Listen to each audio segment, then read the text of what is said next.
तमिलनाडु से लेकर केरला, महाराष्ट्र, मध्य प्रदेश, सब जगह एक नाम सब जगह हमें सुनने को मिला, अदानी।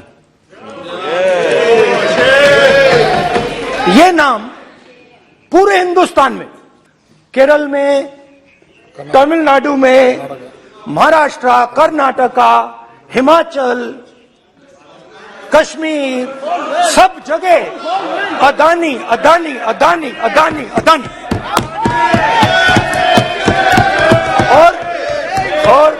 और ये नाम नहीं, और इस नाम के बारे में जब लोग बोलते थे मुझसे तो 2-3 सवाल पूछते थे। ये पूछते थे कि ये जो अदानी जी हैं, ये किसी भी बिजनेस में घुस जाता है, ये सफलता प्राप्त कर जाता है, ये कभी फेल नहीं होता। और युवाओं ने मुझसे यह सवाल पूछा कि भाई ये हो क्या रहा है, हम भी सीखना चाहते हैं। मोदी जी ने कहा स्टार्टअप करो, हम भी अदानी जी जैसे बनना चाहते हैं। तो भैया किसी भी बिजनेस में घुस जाओ और एकदम सक्सेस हो जाए। यह पहला सवाल था।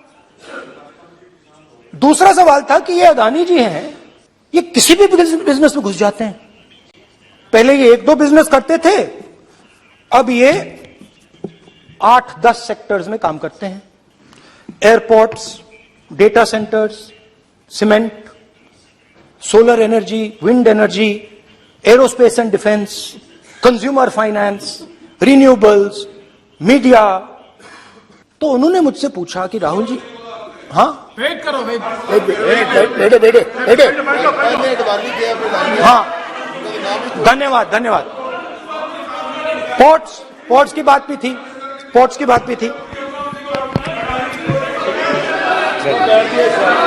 ये भी सवाल पूछा कि भैया एक बात बताइए, राहुल जी बताइए हमें कि अदानी जी का जो नेटवर्थ है वो 3 साल के अंदर, नहीं सॉरी 2014 से लेकर 2022 तक ये $8 बिलियन से $140 बिलियन कैसे हो गया? कैसे हुआ? मोदी है तो ये 2014 में अगर आप दुनिया की मुस्कुरा रहे हैं, आप बीजेपी में है ना आप,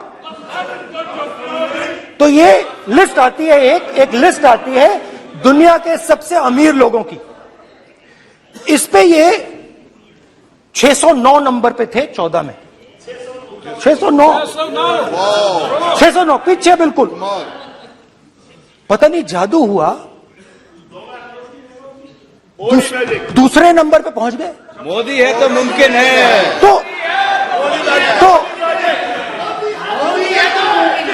तो मुझसे पूछा यार, बहुत सारे लोगों ने पूछा कि भैया राहुल जी बताइए, हिमाचल में सेब की बात होती है, अदानी जी। कश्मीर में सेब की बात होती है, अदानी जी। पोर्ट्स की बात होती है, अदानी जी। एयरपोर्ट्स की बात होती है, अदानी जी। इंफ्रास्ट्रक्चर, अच्छा हम सड़क पे चल रहे हैं, मैं पूछूं किसने बनाई? अदानी जी। तो लोगों ने यह भी पूछा कि राहुल जी ये जो अदानी जी जो हैं, इनकी सफलता कैसे हुई? ये इतने बिजनेसेस में कैसे घुस गए? इतनी सफलता कैसे प्राप्त हुई? और सबसे जरूरी सवाल, इनका हिंदुस्तान के प्रधानमंत्री के साथ क्या रिश्ता है और कैसा देश जानना चाहता है। तो देश जानना चाहता है। ये देखिए रिश्ता, देख लीजिए प्लीज। पोस्टर माननीय सदस्य, पब्लिक में सर, माननीय सदस्य पोस्टर नहीं, प्लीज पोस्टर नहीं है सर। देखिए आप बैठिए, एक मिनट बैठिए। आप पोस्टरबाजी करेंगे तो इधर कहेंगे राजस्थान के मुख्यमंत्री का पोस्टर चुकाएंगे। पोस्टरबाजी के लिए सदन नहीं है। आप बात करें, पोस्टरबाजी नहीं। स्पीकर सर, आप वरिष्ठ सदस्य हैं, स्पीकर सर, तो पोस्टरबाजी उचित नहीं है। स्पीकर सर, पोस्टरबाजी उचित नहीं है, प्लीज। राजस्थान के मुख्यमंत्री, ये सच्चाई है। मीडिया। चलिए पोस्टर नहीं, बोल दिया और क्या चाहिए? प्लीज। वो लिख के दे दो मुझे। यहाँ पे हाँ आइए, जस्ट राइट इट नीटली। तो नहीं स्टिकर सर, वो फोटो है सर, वो पोस्टर नहीं है। आप वरिष्ठ सदस्य हैं, प्राइम मिनिस्टर की पोस्टर और फोटो है फोटो सर, उसके नियम में बहुत नहीं है, उनका अच्छा चेहरा सदन ने दिख रहा नियम है। बनाया है। उसके उनके वहां पे उनके पीछे अदानी का लोगो है, अदानी जी के हवाई जहाज में घुस रहे हैं। तो मैंने सोचा कि आज के प्रेसिडेंट्स एड्रेस में मैं थोड़ा जो नरेंद्र मोदी जी का और अदानी जी का रिश्ता है उसके बारे में आपको थोड़ा बता देता हूं। प्लीज प्लीज बताइए बताइए। तो वो आप बता देना।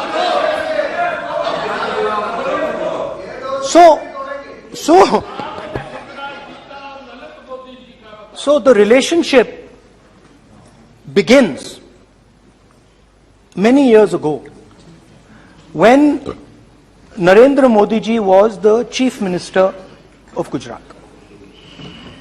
And when most of India's business was asking questions of the Prime Minister, was against the Prime Minister, one man stood shoulder to shoulder with the Prime Minister. He didn't back down. That's commendable. It's not a joke. He was loyal to the Prime Minister. And what did he do? He helped Mr. Modi construct the idea of resurgent Gujarat. Right? The idea that you bring these businessmen together, and you call it resurgent Gujarat, vibrant Gujarat, they're both. And he was the backbone in setting up that group of people. Okay? And the result of that was tremendous growth of his businesses in Gujarat. Expansion of his businesses. I think then the real magic starts. जब प्रधानमंत्री जी दिल्ली आते हैं और 2014 में असली जादू शुरू होता है। मैंने कहा कि 2014 में वो 609 नंबर पे थे, कुछ ही सालों में वो दूसरे नंबर पे पहुंच गए। कैसे पहुंचे? मैं आपको, बहुत सारी इंडस्ट्रीज में काम करते हैं, मैं आपको 2-3 इंडस्ट्रीज का उदाहरण दे देता हूं। एयरपोर्ट इंडस्ट्री की बात, एयरपोर्ट्स की बात करते हैं।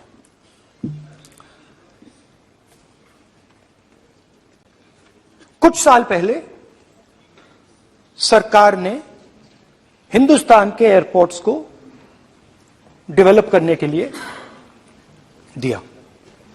नियम था, there was a rule that anybody who does not have prior experience in airports cannot be involved in development of these airports.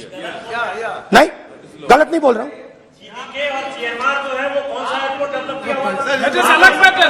आप बैठ जाइए।